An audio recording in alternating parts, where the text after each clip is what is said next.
आरक्षणाची पुन्हा जननी कोण असा जर प्रश्न विचारला तर या देशातली वर्णव्यवस्था ही जननी आहे, मूळ ते आहे.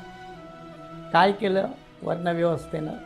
ब्राह्मणासाठी शिक्षण रिझर्व ठेवलं, क्षत्रियासाठी डिफेन्स संरक्षण रिझर्व केलं, वैश्यासाठी ट्रेड अँड कॉमर्स रिझर्व केला आणि शूद्र अतिशूद्रासाठी त्यांनी या तिन्ही वर्गाची सेवा करावी, स्लेवरी करावी, गुलामी करावी, या प्रकारचं त्यांना गुलामीचं आरक्षण दिलं.